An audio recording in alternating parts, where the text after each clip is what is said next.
I don't mind it being used against me by someone who honestly doesn't know, but I point out in the book where the manufacturer gives the calibration routine, and I explain that I followed this calibration routine, and I explain how the theodolite was designed to do a face right and face left.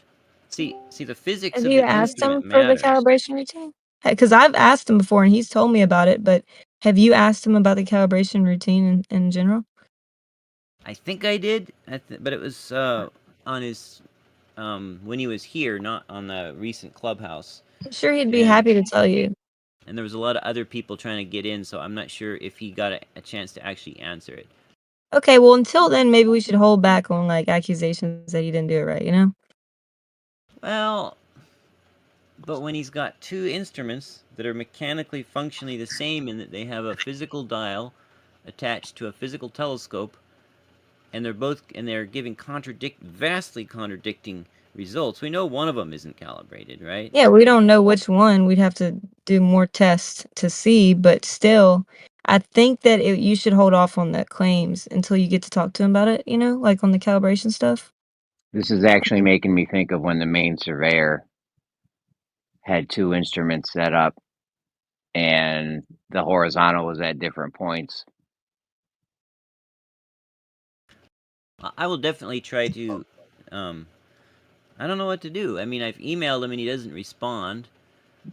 Uh, I'll definitely try to bring that up in the next time I get a chance. Plus, I think this whole argument's less about the calibration and more about where the actual position of the object itself is. Right. The timing, yeah. Well, I Where mean, it's not even actually the timing. You're taking angles to. I mean, is anyone saying that that's where the object actually is?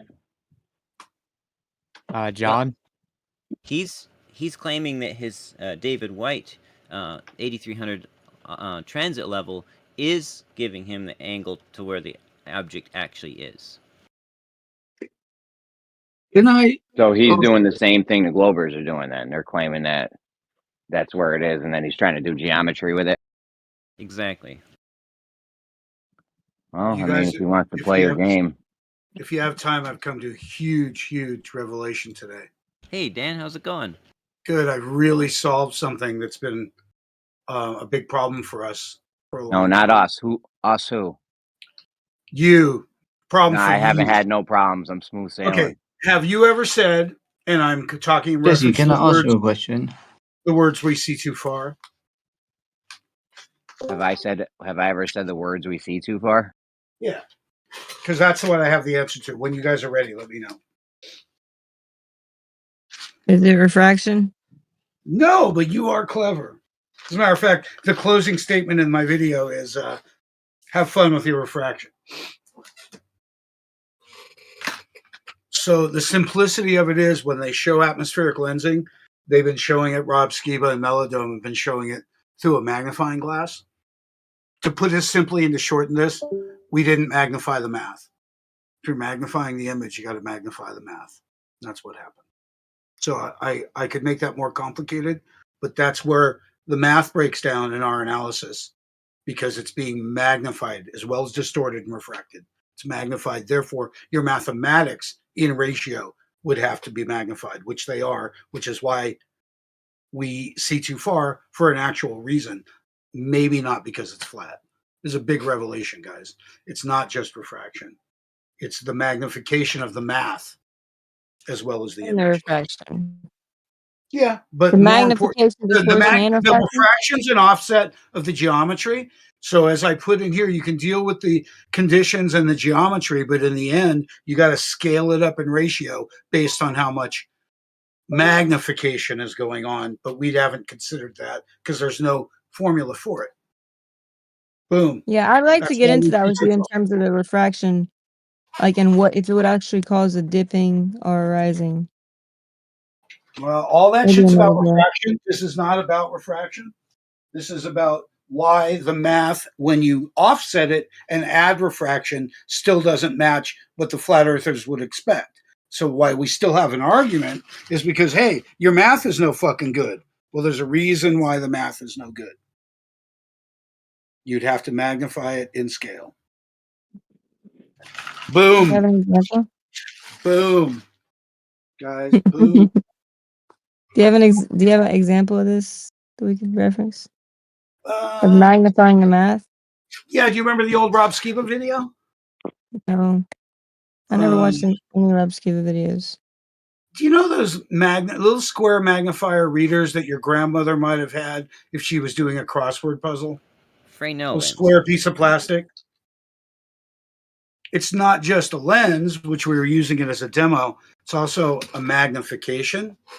So there's an example of it somewhere in here.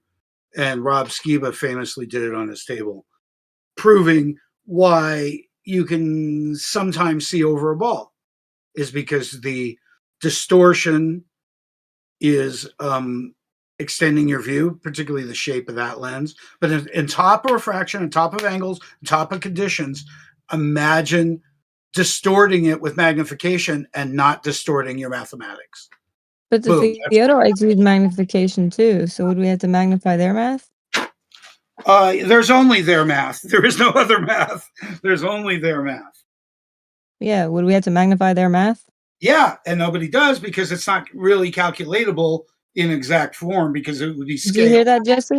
You gotta add magnification to your new equations. Oh. No, Yep. flat earthers need to understand why the math doesn't work. Wait, what?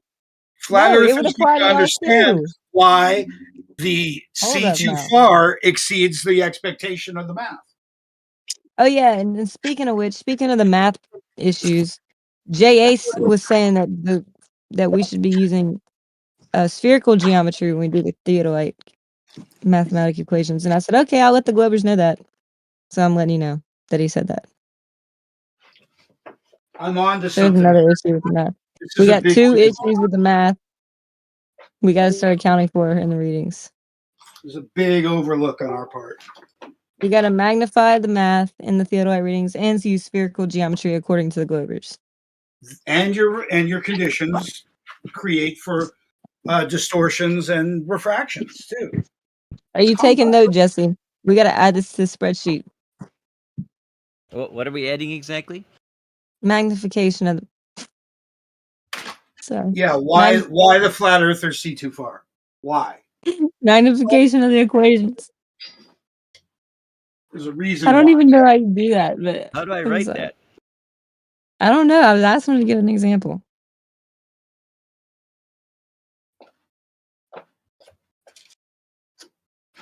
I don't know. I think it's the most important thing I've come up with in a long time. Because I need to explain to flat earthers what they're seeing. Period. Like I'm stuck being called a glober right now. It's fucked up. It's not funny either. It's fucked up. I'm so sorry.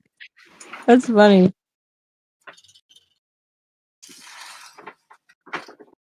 Poor Jeremy doesn't know where he belongs. Like, who's we? Where are we? Who are we? Where? Stop saying we and us and shit, because like I don't fall into most of the times you say it. Most? Look at you backing the truck up. Now you're saying most. Sometimes you use it, and I am in that we, but most of the time I'm not in that we or us. Well, Then you should be worried about it when he says it. when somebody says we see too far, who's that? Who's that we? Because that's the we I'm talking about. What was the statement you said that I said I'm not in that us? Magnify the math. It's a flat earth mantra. We see too far. Yeah, when people say that, they mean humans. They mean humans on Earth. Everybody can go see too far for what the globe denotes. That's what that means when people say we see too far. That's human beings on Earth don't see the Earth as a sphere and don't observe the curvature geometrically whatsoever. We see way further than the geometrical requirements of what a globe would be. So the we in that case is every human on Earth. Okay, so what do you think of my explanation after 8 years of hearing me talk? I was trying to understand it. You said we need to magnify the math, and I asked can you give me an example of how we would do that? Because I don't even know what part of the equation would you magnify? Scale a ratio. Scale like if 1 inch equals 1 a mile on a map. That's how you do it. You scale everything up. So there'd be more math. Just imagine the math would be stretched just like the image is. Okay, give me an example of the equation so Jesse can add it to a spreadsheet. There is no such equation. That's why we've overlooked it. So none of the observations that we observe using magnification should apply then, if we can't do the math. That's not what he to said. account. We said when our observations exceed globe math, there is a reason. Only when they exceed globe math. Not when the magnification supports globe math.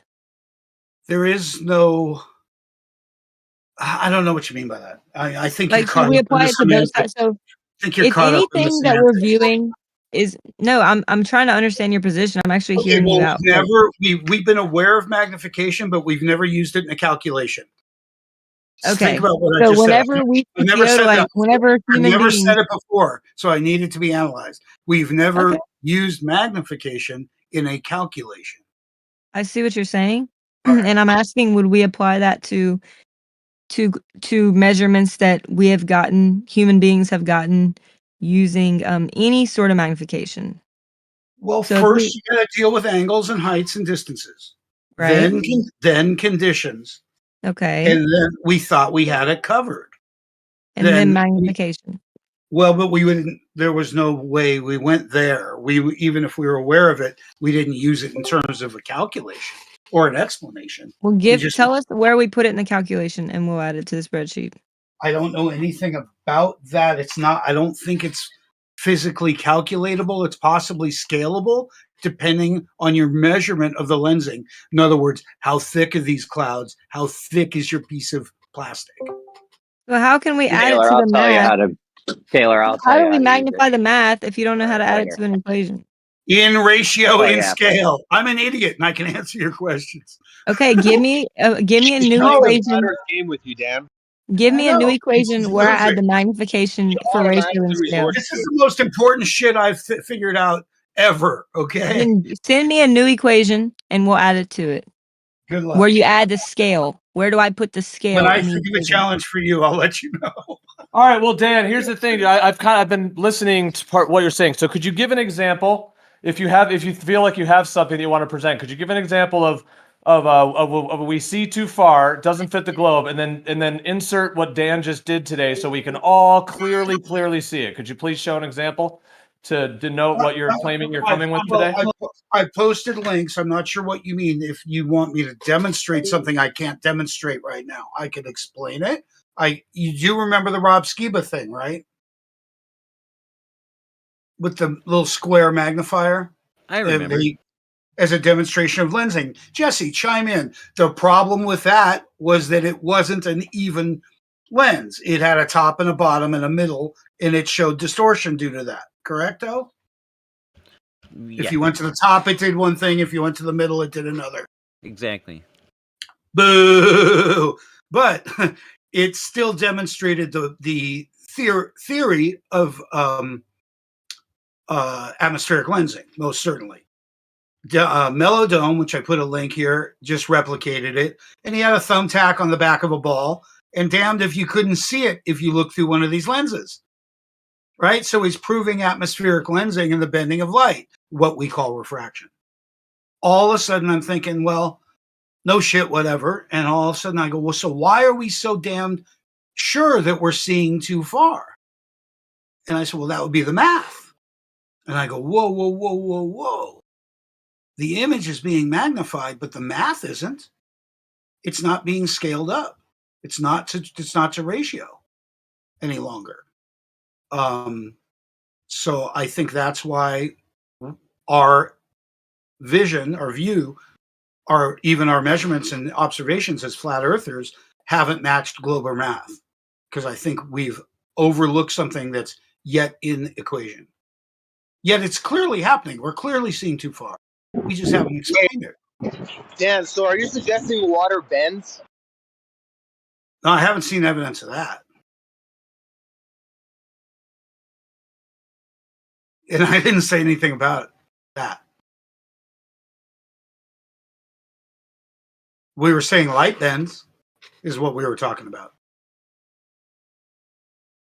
But there wasn't enough. For instance, if I did the shit on my desk and I'm all, look, it's bending, there's my lens. Well, now add some fucking temperature and moisture. See if it fucking moves around. Because that's what they're really claiming, is that there's a particular amounts of pressures, moistures, and things that will make it lift and drop. And that's where I think it's not true. Sorry, Jesse. That's where I think that it's only can be exaggerated, where the actual variation of temperatures that we see isn't happening. In the exaggeration and demonstration, Jesse's been very instrumental in showing the bending of light. But why doesn't the math work? In other words, I keep jumping on him and I go, yeah, fucking match it up to the atmosphere now, dude. You Are you know, suggesting that Jesse's only been showing bendy light and not Earth curve? I like Jesse and I think he's done good work. I don't know what to say about what you said. Jesse, you've been showing bendy light this whole time. No Earth curve. Well, I definitely have been showing bendy light, but I think there's very good reason to think that I'm also showing something other than bendy light. Once one begins to understand the physics behind bendy light, one realizes that there are certain things that bendy light just doesn't explain. Dude, light can be infinitely bent, depending on what we see. To show how much it's supposed to be No, no, behind no, the no, curve, no, no. that's how much it bends. Particular things will affect that light. It's not just like, oh, there's swirly infinity. It's swirling around and we'll just pick a spot. No, there's reasons for it. So when they do these demonstrations, like Jesse's tried, adds temperature, watches it change. So I believe that's an exaggeration. Of course, I can hold an iron, 400-degree iron up to something, or super cold gas up to something, and these exaggerations produce great demonstrations. Uh-huh. I think they exaggerate the math, not just the image. In other words, you can't just exaggerate the image without exaggerating your mathematics as well, because it's going through that just as if it were corridors of more density. Could this all just be? Could all of the optical effects just be bendy light? What else is there? Straight and bent. I mean, what other kind of light you got? Straight light and bent light. Earth curve, for one. I don't know. Like I'm really pissed at Jaron right now talking about 600 feet and credit cards when we know we're looking for an 8-inch drop in a mile. So what the fuck are you thinking? The Earth is 600 feet long? Shut up. We're not trying to detect an eighth of an inch. We're trying to do something dramatic enough to notice. It's like, hey, I walked a mile away and I can't see your fucking shoes. Why? Oh, the curvature of the Earth. I mean, that's what it should be about. I actually did that down a hallway and I couldn't see the bottom of my shoes. Could be Started the like curvature of the melding Earth. with the ground. Could be the Weird. curvature of the Earth. We should test that. We should add atmospheric conditions to see if your shoes appear and disappear. For instance, morning, noon, and night. That's a good example. That's a good idea. Yeah. I'm planning on doing that next weekend. All right. I'm gonna be up till like 4 a.m., guys. And actually, down a hallway or out at night? Oh, outside, yeah. Oh yeah. By the way, you asked or you were asking about, or suggesting that I measure angle to a mountain peak at night. There's actually a mountain peak 12 miles from my home, which would mean I could measure it easily all the time. And I think a guy can hike to the top in a single day and down the next day. There's no roads to it, so I'm trying to figure out how I can put You'd have to camp out there because you'd have to do comparative measurements. Well, what I'm trying to figure out how I can put up a little solar charged laser beacon. Oh, that'd be a good idea. That'll blink all night long. They're gonna get mad at you. Another note about your shoes, Taylor, is that while the white sole was actually obstructed, the black part of the shoe, like the material or the leather or whatever it was actually reflected. So you got a miraging effect on the surface. Yeah. It's purely optical. Disappeared bottom up down a hallway. Well, if there was miraging, that indicates that the floor was probably a little bit warmer than the air. Is that pedestrian refraction? Yes. Cool. Control the laser with APRS, Jesse. No, it's the Well- spherical refraction around a shoe. It's pedestrian What it proved- refraction. What it proved is that you don't need curvature to create obstruction with refraction. That is true. Correct. Temperature gradient can do it. 100% agreed. A top heavy density gradient 100% can cause obstruction on a flat surface if the line of sight is close to the flat surface. So we should be measuring the temperature gradients more. Absolutely. Or getting out of them. We need a weather balloon. Who was that guy? Shoebill claimed to do it. Maybe he could help us out. Is Shoebill here still? They're pretty off the shelf these days. Weather balloons? Yeah. Yeah, they are, aren't they? Well, they've already actually done temperature gradients to at least show the temperature gradients throughout the day. And the surface of the Earth heating up, which would make a top-heavy density gradient. But we just need to know how much of an impact that would have. That's why we need to do these measurements overnight. I'm planning on it.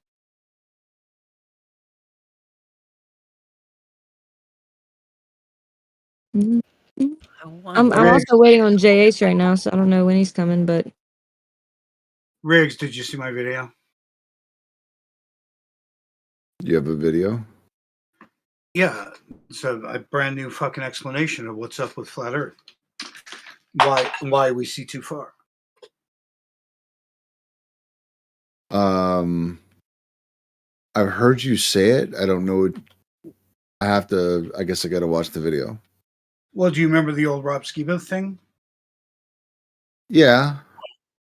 So it turns out definitely can cause havoc on light, right? You know, bent and refracted or whatever the fuck distorted it is.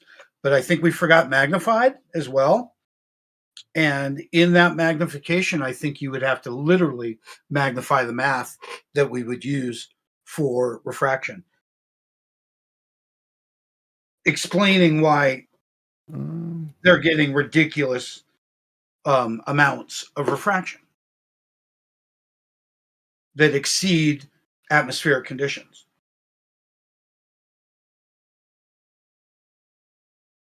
Exaggeration, just like Jesse can do artificially by directly adding temperature or density.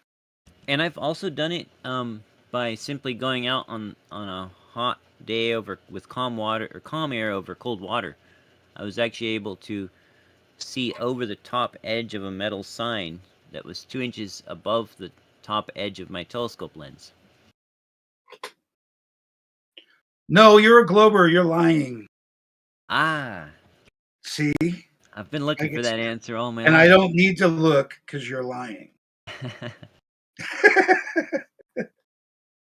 How many things do you think I've looked at versus not looked at? I think you look at them all, Dan. No, it's about 50-50. It's about 50-50 because it takes too much mental analysis, too much work.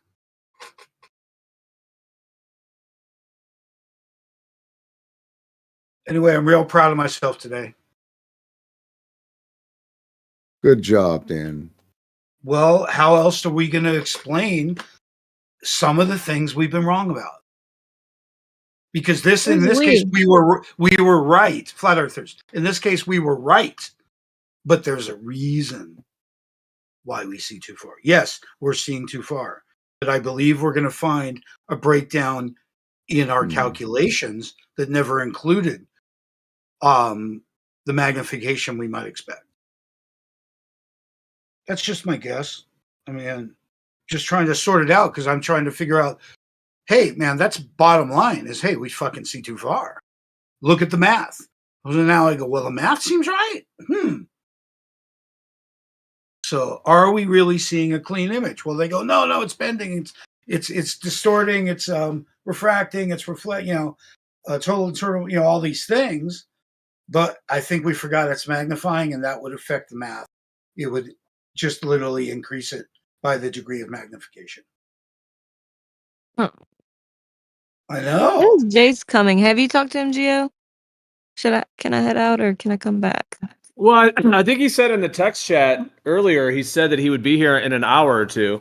Did you see that? Okay. He tagged And what that? time was it scheduled for again? Did we end up going with 4 p.m. Eastern Standard? Well, let's see. Well, I think at this point it's so kind of on the fly if he even will get here. So I guess this is what he said at 12:10 my time. So I'm in West Coast time. So I guess 3:10 Eastern. He said, I have to go for a few right now, but I'll be back in an hour or two. If you happen to go in VC, could you communicate that to Gio and Taylor for me, please, if you don't mind? That was him asking Left Lane to tell us that. And then at 2 minutes before that, he tagged Gio Taylor. He said, I will be around in an hour or two. If you guys still want to do the discussion thing, tell Taylor to bring a specific paper for us to discuss, though. So those are the two things he typed. Oh my gosh, he's gonna tell me to bring a paper. He won't even DM me back. And I don't know. Yeah, No, he he still was has sending he was sending his flying monkeys in here to let us know. He's not even telling us directly. Well, it was supposed to be 50 minutes ago, right? Well, I guess he said this. He said this about 2 hours ago, so he said in an hour or two. So I guess any moment now would be the 2 hours. So All right, I'll hang around a little bit longer. Are you guys Yeah, I don't having mind. an event or something? What am I missing? yeah, Jace agreed to do a debate. Like I think last Tuesday, he had agreed on Saturday or Sunday, and they were trying to line it up, and then he kind of didn't respond back to any of us, so we didn't hear from him. And then he was supposed to be yesterday. He kind of no-showed yesterday, and then I guess today he popped in. Because it was going to be either Saturday or Sunday. He was kind of available for both technically. So I guess, yeah, that's What's how the subject? What's the subject? Origin of life. What is it? Origin of life. And do we get to listen? Yeah. Good point. Who's we? Hey, there's a question I have from yesterday. I didn't get a chance to poke into. I wanted to know, like, in your field of like study, if you come out as a creationist and you're saying that biology is created, like, do you lose work, or do you have trouble finding jobs, or like, what happens in that field? I can't. I don't even know. Like, I think a lot Like, of biologists. what's are happened to not. James Tour, for example? Yeah, he still is working. He still has his own lab and he has a job and he's still doing good. But he, as far as I know, he's self-funded. Like, he does a lot of fundraisers in the church. And like, he specializes in stuff that other people can't necessarily do. But Yeah. for somebody who's just like coming up in the field, I don't care. Like, honestly, I don't. What are they gonna do? Like, okay, debate me then, if it's possible. Let's just be let's have some scientific integrity here. Like, it doesn't matter what the narrative is. We should just follow what the science shows. And it's showing that this is not feasible. And I have this I don't know, I have this like 89-page Word document that I could share with him of different I guess papers and my stuff. point is that, like, taking the position of creation in that field is kind of like a career choice, which doesn't really help you. You know what I mean? That was Okay. kind of my point. The only thing I care about is promoting truth and integrity. So I don't really care.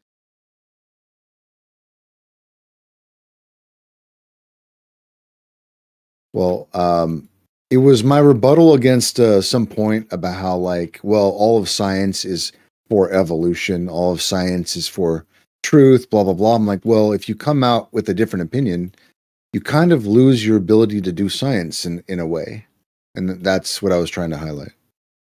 You lose your ability to do science. I'm still doing I'm not doing creation research, first of all.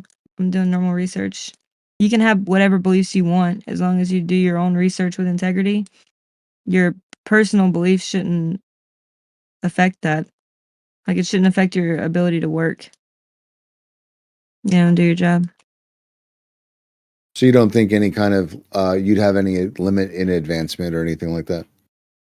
I mean, maybe. I don't know. But I think that it really my resume would be important, but there are like some I'm not trying to get like some crazy high position in Harvard or something. Like I don't know. That's a good question. It could be. But either way, like I'm still gonna like share what I'm sharing because I feel like it's Yeah. something that needs to be done more. Well, I'm not saying you shouldn't. I'm just trying to highlight the challenge of people who go against the mainstream narrative. It's and to just blanketly say that mainstream science is only seeking truth while at the same time only accepting some truths. Oh, that's 100. This is all about narrative. This is not about something we can scientifically demonstrate.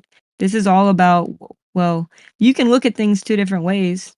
We could say, okay, the cell came about by accident, or it didn't come about by accident. And then what does the evidence show? Does it show that it can come about by accident? No.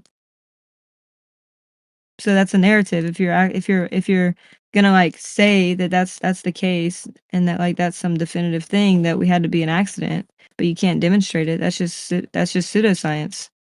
That's just like a perspective or like a theory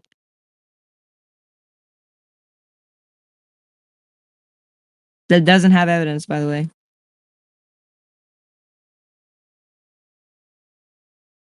what's the word I'm looking for? Like it's a, I guess narrative would be the word. Philosophy. Yeah, something like that. A worldview, maybe. Hmm. I agree with you though. That's really sad how people are not allowed to share. Like you should be able to just scientifically put anything under the microscope and see if it has integrity and not be like shunned for it. That should be typical. We should all be doing that. We should not just accept narratives. Like even in the scientific community, they admit that somebody who stepped outside the grain and just like took their own path and questioned the narratives actually made progresses in science, even in their view. So then why would they get mad at people for questioning the narratives? I think it's just some underlying like principality that's like trying to push these narratives. Don't you have to sign a statement of faith to get published in the Creation Science Research Journal? I don't know. I've never tried to publish anything there. I know you do have to work for Answers in Genesis. You definitely got to sign a "I believe this is all true" kind of statement. You're not even eligible to be employed by them or do any research with them. That makes sense. The reason they would probably do that is because they might have people trying to infiltrate and then try to cause havoc. The people that could infiltrate aren't capable of lying on that form. Well, that's another topic, but at least they would have something in writing demonstrating that, okay, here's our contract. I don't even know if that's true. Like I'm just taking that guy's word for it. By the way, real quick, Jay Ace just popped up in chat. He said he'll be here in a few minutes. So, yeah, I guess he'll be in. Do you want to jump into a stage channel once he comes in, just so it's like if you guys are just gonna be going YouTube, so nobody else jumps in and all that? You still want to do it in a stage? Yeah, we could do that. It's really up to you. I don't know if I have good enough Wi-Fi to do a camera right now. I'm using my computer to do like a hotspot with my phone. Like my phone's basically giving internet to my computer. So if I did shove my face on the computer and do like a debate like that, I don't know if the connection would be that good. I don't know if I have good bandwidth for that. Yeah, no, I got you. My Yeah, voice.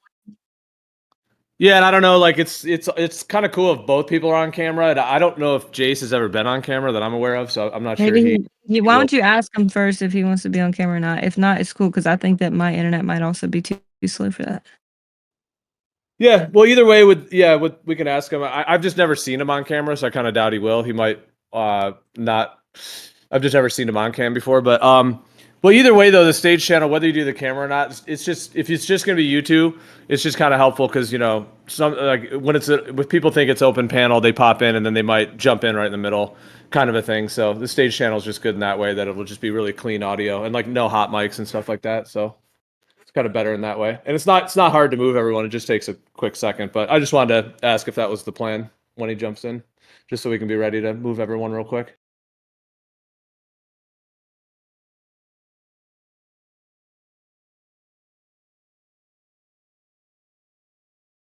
I guess we'll just see though. Yeah, he'll pop in a minute. We can see. What you guys want to do?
If Jace has a moderator request too, he can have one as well. But I don't think we should have any issues. But it also helps to have people up there like helping answer questions and like just kind of make sure everything's running smoothly.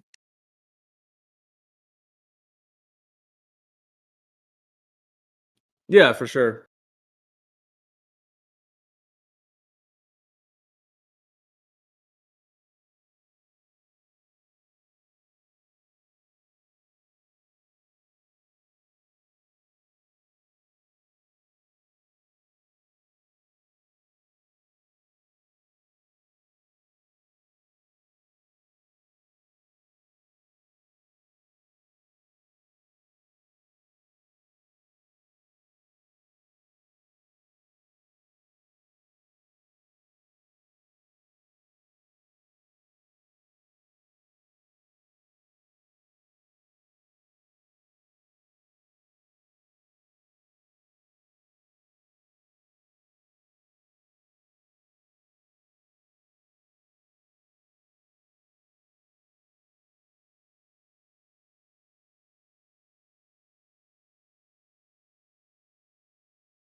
So Dan said he debunked we see too far. That was what that was about, but he didn't have a example.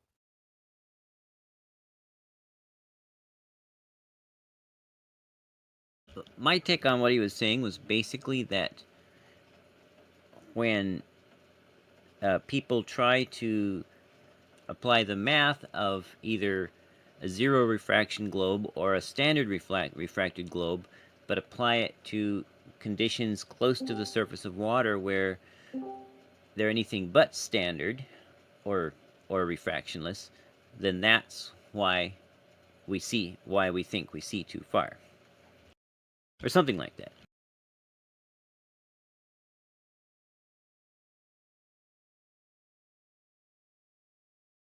It's not what he said at all. He was talking about magnification. He thought that somehow when you magnify, that things are magnified, therefore you have to magnify the math or something. That's what he was saying. I'm just telling you my take on it. But he posted a very nice video.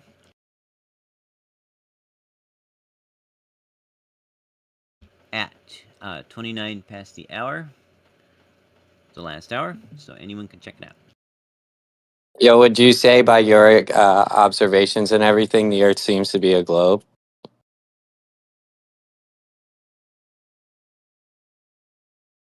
Are you asking me? Yeah. Yes, sir. My measurements, observations, and experiments all point to a globe. Do you agree that you could do all those things and be led to the wrong direction, possibly? Like there's a possibility that what it seems like, it's not exactly what it seems like? Well, even if it's a 1 in a gazillion, billion, trillion chance, I suppose there's that. But I would Okay, so say, then why, if there's a 1 in a gazillion, billion, trillion chance, would you make your argument? Why would you so confidently stand on your hill if there's a chance you could be wrong? well, because there's a much better chance that I'm right than I'm wrong if it's a 1 in a bazillion, zillion, zillion that I'm wrong, right? Yeah, but I mean, it doesn't mean that you can't. You could still be wrong, though. I say that often. I could be wrong, but I also have direct observation, and I'm saying, hey, how do you Yo, think when you say I could on a be flat wrong Earth? and then Really, go, because if I present stuff that is real representation of observable reality, and I say, hey, how is this possible on a flat Earth? And you've got no answer, and I say, well, it's completely possible on a globe. I think that's a reasonable reason to take that as evidence for a globe. no, that's being dishonest. When I asked you and you said, yeah, I could say I could be wrong, and then you went, but that's where you were being dishonest. You should just be like, yo, I could say I could be wrong. So, is there a 1 in a bazillion, gazillion, trillion, billion, octillion chance That's not even a number, so I that don't even know what you're talking about. You're just talking nonsense at this point. Bro, All chill, right, man. yo, I have a better argument we could get to. It says here, written in paint, only works for certain locations. Hell yeah. So here's the thing. This is what we're doing, right? This is not for any location, right? Or specific location. We didn't start with Mike's location for this observation, right? We started with calculating the elevation of the peak of the angle, or I'm sorry, the elevation of the mountain peak with a flat Earth prediction, just taking the difference in elevation from the observer point, which could be anywhere, could be any distance, right? And that's going to give you the elevation point with respect to that point. And then we're going into stellarium. We're entering the mountain peak's coordinates, right? So we're at the top of that mountain, looking straight off into the horizon. Now we're adjusting the reticle to go up whatever the degrees that we calculated for the flat Earth prediction would be for whatever distance. In other words, any location, not certain locations. We get we line up our reticle there, and then we just play out the night sky until a star intersects with our reticle at that time. Now that we have, and this is with refraction turned off, right? So that we're getting the location, the true position of the star at that time. Now, if we go out to our location where we did our calculation for our prediction, and we use the peak of that mountain to occlude that star at that specific time, then guess what? That elevation angle is going to match our prediction. It's going to complete that triangle for any location that we do our elevation prediction at. It does not depend on specific locations. That is a misrepresentation of the argument. Well, let me ask you a question then, and thank you for explaining this. What if the mountain had been 60 miles, but the correct height to be along that same elevation angle at that same moment that same star eclipsed behind that mountain? Could we still have set stellarium at the peak of the mountain 60 miles away, turned off refraction, and still got 2 degrees, 2 minutes and 55 seconds? No, did you not just hear what I said for the process of how to do it?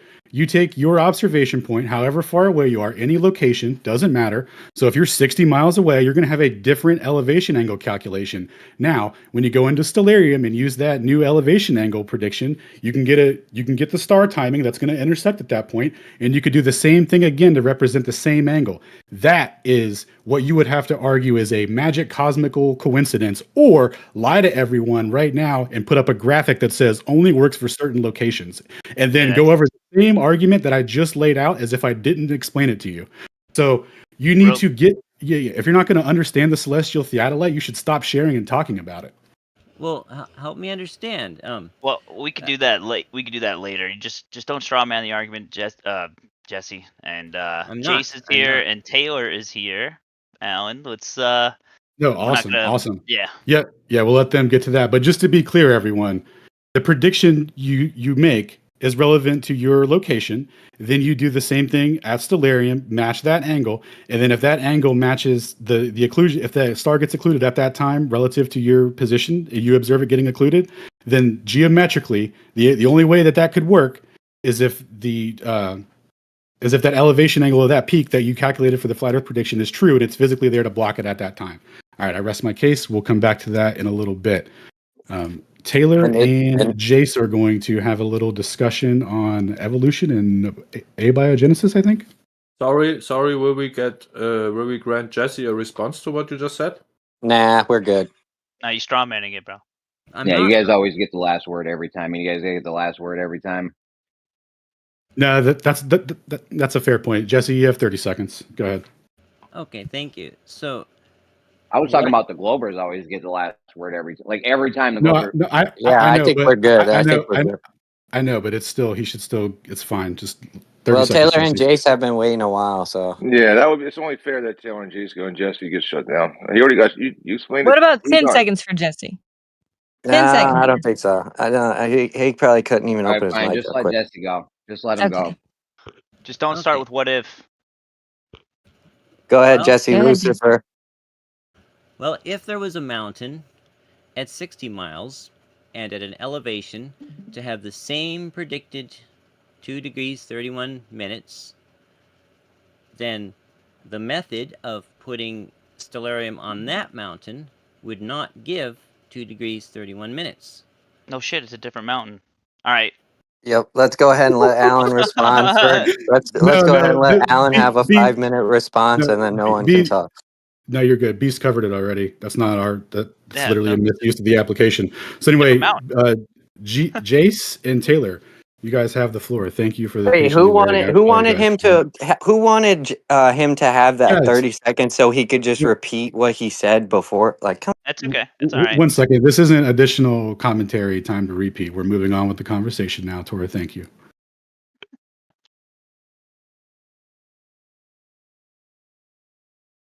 I'm excited for Taylor and Jesse. I mean, Jace. Ugh. Jace, are you there? Are you there? Are you there, Jace?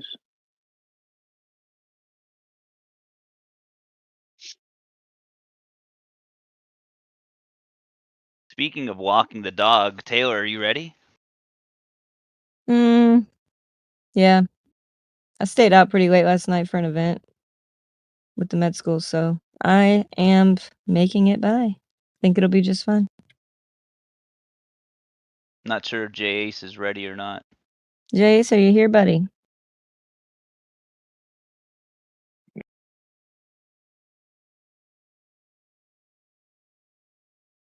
Okay, well. So like, what is Alan? Since you got like, if you're even still there, right? So is it just showing that all I'm here. vertical? There he Oh, is. never mind. He's here. He's here.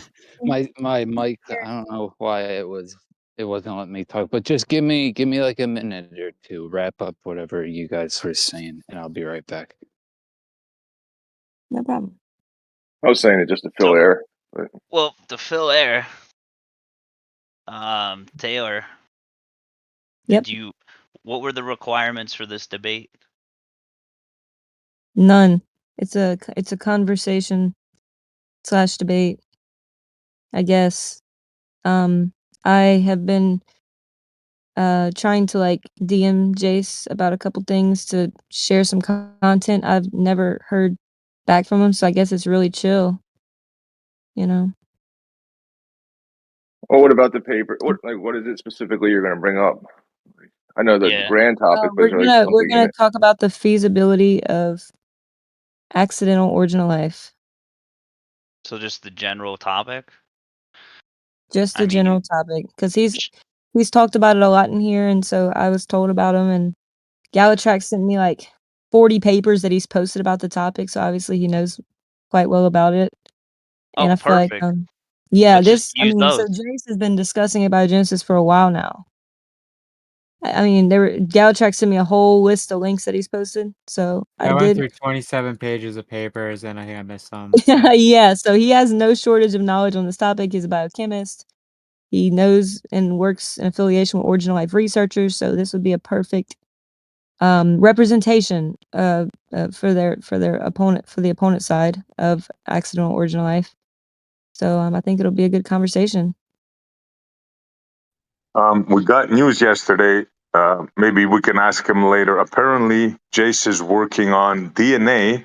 Get this, from a dinosaur. Nice. He's working with That's what's Nephilim. up. Just kidding. Yeah, that's crazy. They trying to recreate him or something? But that's what, who was saying it yesterday? Somebody was saying it, so we should ask Jace. Yeah, about that. I found that kind of. I'm assuming.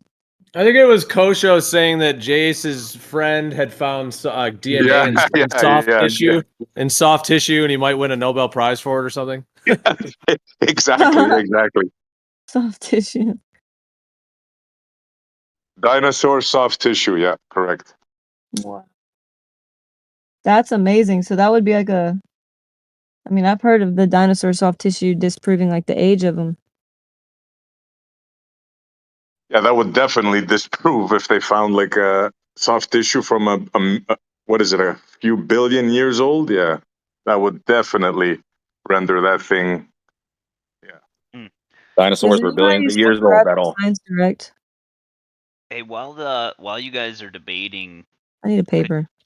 I was gonna say, could you the 40 papers you were sent, since J-Ace didn't have any terms or specific papers that he was gonna go over and respond to you or whatever, then that gives you fair ground to basically pull up any of the 40 papers that he's posted in the past in order to refute them. So go ahead and get a paper ready for the first one, and then we can go from there, Taylor. That'd be the best way to go about this, because All right, I'm